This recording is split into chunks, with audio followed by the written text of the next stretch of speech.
ഇപ്പോഴും എനിക്ക് ഓർമ്മയുണ്ട്.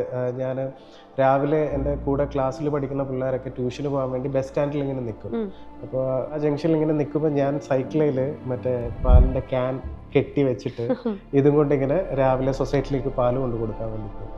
അപ്പോൾ ഉണ്ട് എൻ്റെ ക്ലാസ്സിൽ പഠിക്കുന്ന പിള്ളേർ ബസ് കയറാൻ വേണ്ടി നിൽക്കുന്നുണ്ട്. ഒരു മിഡിൽ ക്ലാസ് ഫാമിലിയിൽ നിന്ന് അല്ലെങ്കിൽ ബിലോ ആവറേജ് ഫാമിലിയിൽ നിന്ന് വരുന്ന ഒരാൾക്ക് പാലും കൊണ്ട് കൊടുത്ത് ബാക്കിയുള്ള പിള്ളേരെല്ലാം എല്ലാ കാര്യങ്ങളിലും പോകുമ്പോൾ നമ്മൾ ഈ ഒരു ലെവലിൽ നിന്ന് നമുക്ക് അവരെ നയിക്കാൻ കിട്ടുന്ന ഒരു അവസരം എന്ന് പറഞ്ഞാൽ അത് മൂപ്പരായിട്ട് അന്ന് ഫസ്റ്റ് ടാർഗറ്റ് ലൈഫിൽ ടാർഗറ്റ് കിട്ടുന്നത് within 2 years I have to make 25 lakhs. നമ്മളാണെങ്കിൽ മറ്റേ വിജയുടെ സിനിമയൊക്കെ അത്യാവശ്യം തമിഴൊക്കെ അറിയാം.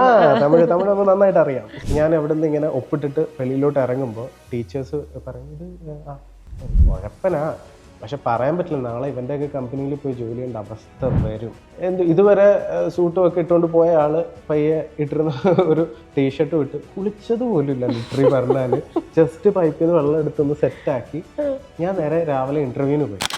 3 മാസം എനിക്ക് ഇപ്പോഴും ഓർമ്മയുണ്ട്. ബ്രെഡും പഴവുമായിരുന്നു എൻ്റെ മെയിൻ ഫുഡ്. ഇപ്പോൾ തൻ്റെ കയ്യിൽ 10 പ്രോഡക്റ്റ് ഉണ്ടെന്ന് വെച്ചോ, മാക്സിമം തനിക്ക് എത്ര രൂപ കിട്ടും? 10,000 rupees കിട്ടും. ഞാനത് 1 ലക്ഷം രൂപ കിട്ടിയത്. അപ്പോൾ ആദ്യം ഒരു പശുവിൽ നിന്ന് തുടങ്ങി, പിന്നെ പശു ഇങ്ങനെ കൂടാൻ തുടങ്ങി, പിന്നെ ആടുണ്ടായിരുന്നു, മൂലികളുണ്ടായിരുന്നു. അപ്പോൾ എൻ്റെ മുന്നിൽ എൻ്റെ ഏറ്റവും വലിയ ഫോക്കസ് എന്ന് പറഞ്ഞാൽ എൻ്റെ ചുറ്റുമുള്ളവർ എപ്പോഴും ഹാപ്പിയാണ്.